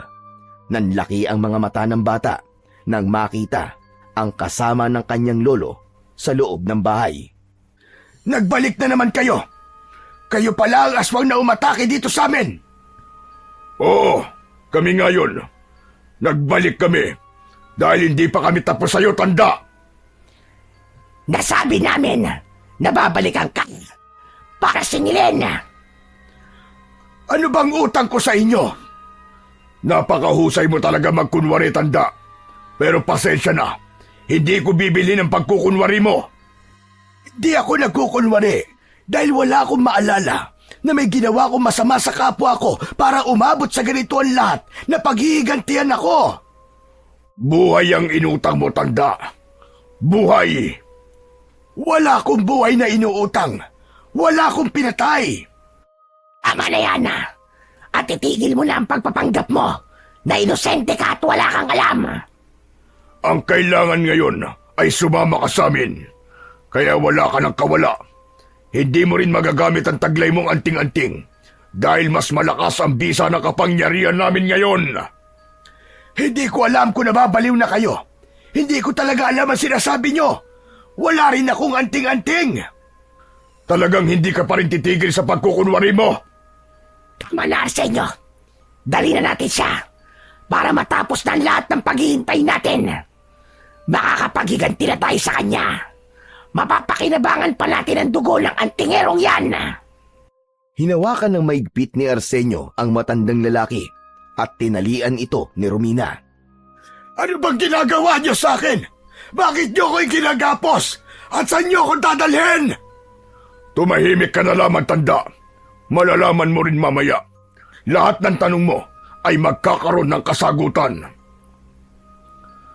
Sa labas, sa gitna ng madilim na gabi, ay kitang-kita ni Samboy ang nangyayari sa loob ng kanilang bahay. Kanina pa nagngangalit ang kanyang mga ngipin dahil sa ginagawa ng mag-asawang aswang sa kanyang Lolo Nilo. Kaya nang makalabas ng bahay ang mga ito at dalhin sa kung saan ang lolo niya, ay humarang na ang batang si Samboy. Nang makaharap ni Samboy ang mag-asawang aswang, ay agad nilang naramdaman ang kakaibang enerhiya mula sa mutya ng kwago na nakakabit sa katawan ng bata. Hoy! Mga pangit na aswang! Saan niyo dadali ng lolo ko, Pakawalan niyo siya! Ang batang yan, sa kanya nagmumula ang kakaibang enerhiya na pumipigil sa atin, Romina. Hindi anting-anting ng antingero ang taglay niya. Ibang uri. Kapag hindi niyo kinalagal ang lolo ko, baka hindi niyo magustuhan ang gagawin ko sa inyo! Huwag mo kaming takutin, bata! Hindi ang kagaya mong uhuging paslit lang ang pipigil sa aming mga plano! Agad na nagpalit ng anyo ang mag-asawa. Mas mabangis, mas nakakatakot. Kitang-kita rin niya kung paanong kaladkarin ng mga halimaw na yon ang kanyang lolo. Kanya-kanya ng atungal at angil ang dalawang aswang bilang paghahanda rin sa gagawing pag-atake ng mga ito kay Samboy. Tumabi naman bigla si Lolo Nilo na noon ay inalihan ng takot dahil sa mga halimaw na nasa kanyang harapan. Pero nagawa niyang palakasin ang loob ng kanyang apo. Samboy, apo! Huwag kang papayag na madaig ka ng mga halimaw na yan! Manalig ka sa Panginoon at sa bisa na ibinigay sa iyo ng mutya ng kwago. Wala kang anumang sandata iyo, pero sapat na ang kamay at paa mo para gamitin mo laban sa mga halimaw na yan! Mula sa mutya na nakasabit sa katawan ni Samboy ay kumislap yun at sumabog ang maputlang asul na kulay na bumalot sa lugar na yon. Nakakagulat din ang pangyayari na nagkaroon ng pahaba at kurbang kuko ang mga kamay ni Samboy na katulad ng sa ibong kwago. Alam ng mutya ang mga mangyayari kaya kumilos yun upang ganap na matulungan ang bata. Wala namang sinayang na sandali ang mag-asawang aswang. Buong tapang at lakas na inatake nila si Samboy. Hindi naman magpapatalo ang bata. Ginamit ng aswang kubot na si Romina ang kanyang mahahabang buhok na tila may buhay upang balutin si Samboy, habang nakahanda naman ang aswang na abwak na si Arsenio para sakmalin ang bata. Ang lakas ng mga aswang at ang bisa ng mutya ng kwago ng mga sandaling yun ay tila magkapantay lamang. Lakas at patatagan ang labanan, ngunit isa man sa kanila ay hindi nagpapakita ng kahinaan. Nag-aalala si Lolo Nilo nang makita niya na tila nalalamangan ng 2 aswang ang kanyang apo. 2 aswang laban sa batang may taglay na mutya ang labanan. Nagpatuloy sa tagisan ng lakas at bisa ng kapangyarihan ang mag-asawang aswang at si Samboy. Nais nilang ubusin ang kanika nilang lakas at matira ang matibay. Gumagana naman ang bisa ng mutya na taglay ng bata, subalit may kakaibang lakas din talaga ang 2 aswang upang kontrolin ang lakas ng enerhiya mula sa mutya. Habang nanonood naman si Lolo Nilo sa mga nangyayari, ay napapikit siya. Umusal siya ng panalangin upang palakasin pa ang taglay na mutya ni Samboy para mapangibabawan nito ang anumang kapangyarihang meron ang mga kampon ng kadiliman. Nakaramdam ng panghihina si Samboy.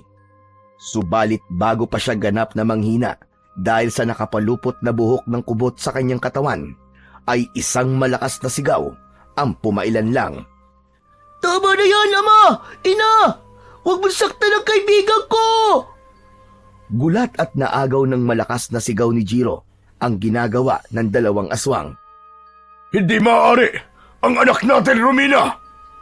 Bakit nandito siya? Ina! Ama! Maawa po kayo sa kaibigan ko! Pakawalan niyo na po siya! Huwag niyo saktan si Samboy! Huwag niyo patayin ang kaibigan ko! Jiro! Kaibigan! Ibig mo sabihin, mga magulang mo sila? Oo, Samboy! Jiro, nakikita ko ng totoo mong itsura. Ano ka mo? Nakakakita ka na, Samboy? Ngayon nakita mo na ang nakakatakot kong anyo. Payag ka pa rin bang maging kaibigan ako? Sabi ko naman sa'yo, Jiro hindi ako tumitingin sa itsura ng gusto kong maging kaibigan, kundi sa kanyang puso. At alam ko na mabait ka. Dahil naipakita mo na sa akin yun minsan. Nang mga pagkakataong yun, ay humupa ang galit na namamayani sa damdamin ng mag-asawang aswang. Dahil kaibigan pala ng anak nila ang kanilang sinasaktan. Unti-unti ay nagbalik sila sa dating anyo. Ang batang ito, ang sinasabi mong kaibigan mo, anak? Opo, Ama. Siya ang tanging nakilala ko na tumanggap sa akin kahit ano pa ang itsura ko. Pero, narinig ko kanina na bulag siya nang makilala mo. Ibig sabihin, hindi niya nakita ang tunay mong anyo. Nakakakita na po siya ngayon, Ina. Alam na po niya ang kapangitan ko. Pero, tulad nga po na sinabi ko, hindi po ako tumitingin sa panlabas. Agad ko po natanggap na kaibigan si Jiro dahil sa ipinakita po niyang kabaitan sa akin, sa ginawa niya pong pagliligtas sa akin. At ngayon po, muli po akong iniligtas ni Jiro. Dahil hindi ko hahayaan na mapahamak ka, Samboy. Sabi ko nga sa'yo, ikaw lang ang nag-iisa kong kaibigan. Pero hindi ka dapat nakikipagkaibigan sa kanya, anak. Bakit naman po, Ina? Mabait naman po si Samboy, Anak, nasa dugo ng batang kaibigan mo ang antingerong may malaking atraso sa ating mga ninuno.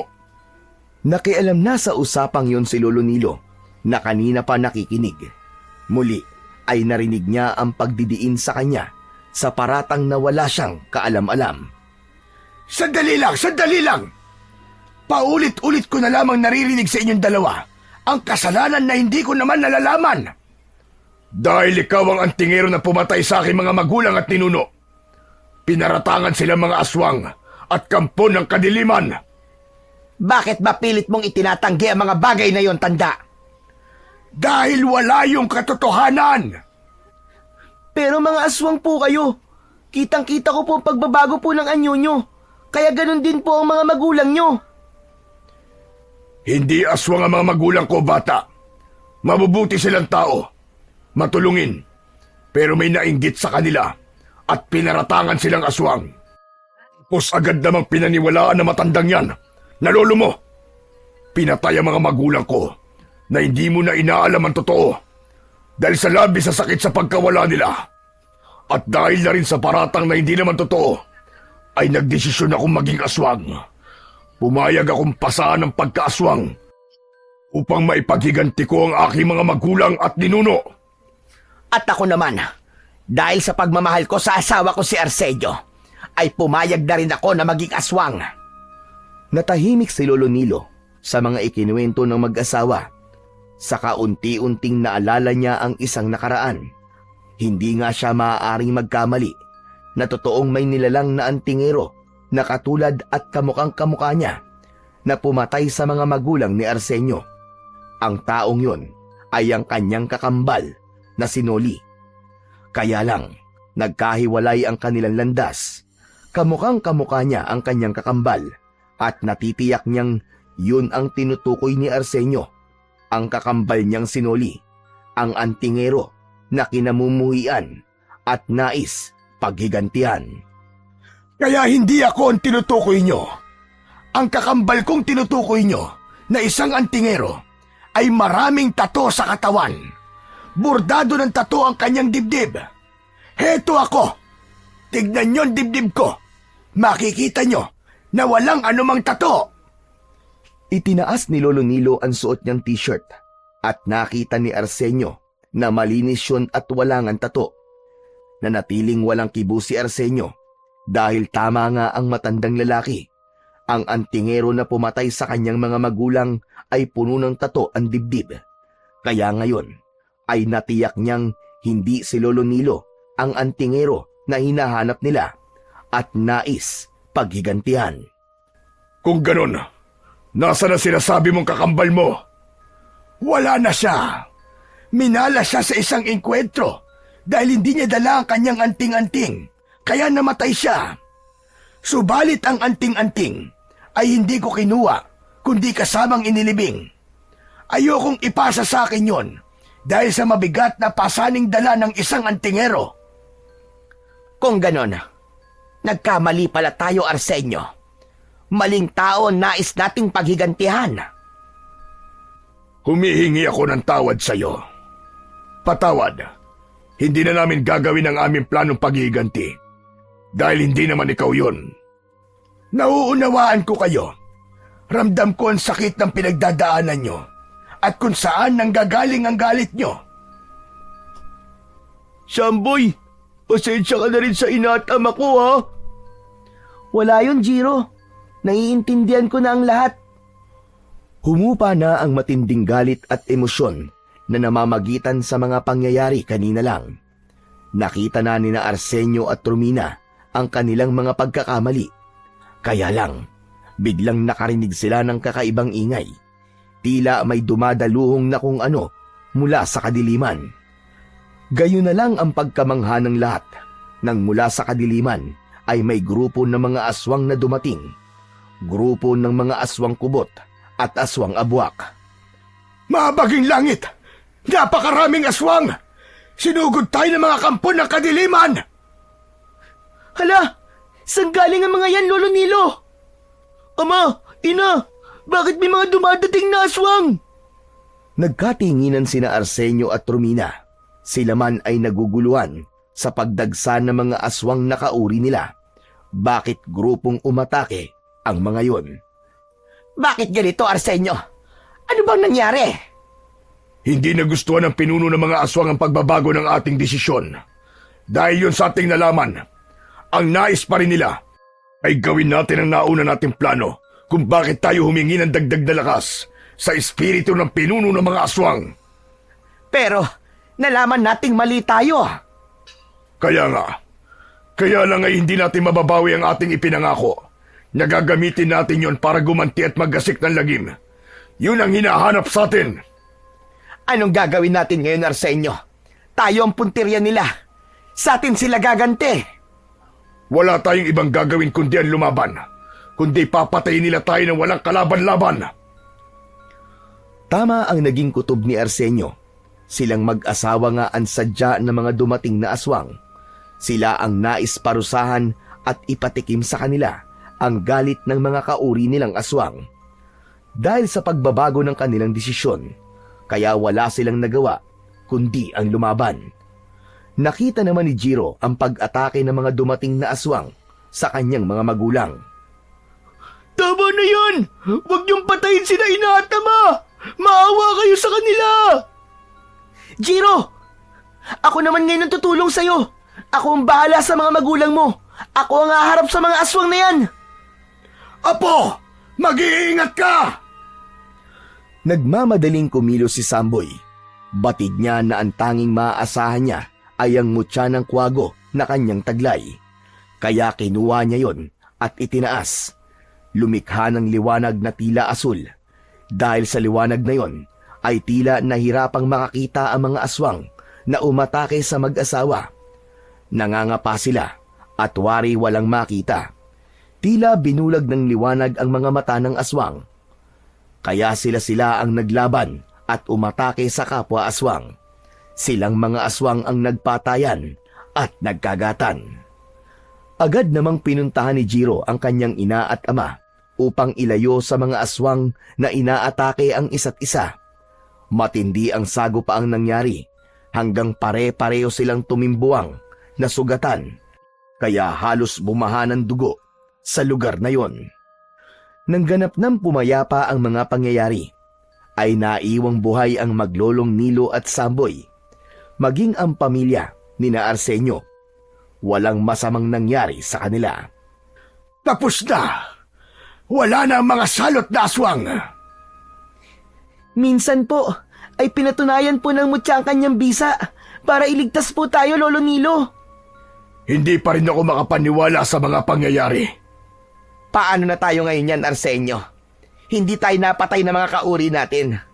Pero natitiyak ko na may ibang hahanap sa atin. Sagot ko po kayo. Huwag po kayo mag-alala. Tutulungan at poprotektahan ko po kayo. Ina, ama, ayoko po maging katulad nila. Ayoko po maging aswang. Anak, tama ka. Kami man ang iyong ina ay nais ng iwan ng pagiging aswang. Pero hindi ko alam kung paano. Ang mutya ng kwago, marami siyang magagawa. Posibleng kaya niyang alisin ang espiritu ng kasamaan na nasa inyong pagkatao. Sana nga po, para makapamuhay na po kami ng normal katulad nyo. Dahil mahirap maging aswang, kaya nagsisisi na po kami sa aming maling desisyon. Patawad din sa'yo, anak, dahil hindi na namin magagawang baguhin pa ang itsura mo. Dahil sa maling paraan na itinuro sa amin upang gawin yon. Ayaw na namin maging masama pa, anak. Okay na po ako sa aking itsura, ina. Saka kahit ganito po ako, ay alam kong magkakaroon pa rin po ako ng mabait at totoong kaibigan. Siyempre naman, Jiro. Sabi ko nga sa'yo, hindi lahat tumitingin sa itsura, kundi sa ganda ng puso. Kaya ako, mananatili akong kaibigan mo. Lumipas pa ang mga buwan bago ganap na nawala ang pagiging aswang at pagiging alipin ng kadiliman ang pagkatao ni na Arsenio at Romina. Dahil yun sa mutya ng ibong kwago na hindi mabilang ang kakayahang taglay para makatulong at baguhin ang kapalaran ng isang tao upang mas maging mabuti. Sa ating mga buhay ay may nagagawa tayong mga maling desisyon. Subalit ang mahalaga ay ang hangarin natin na itama ito at talikuran upang makamit ang kagustuhang mabuhay ng may kapayapaan sa puso at katahimikan ng ating isipan.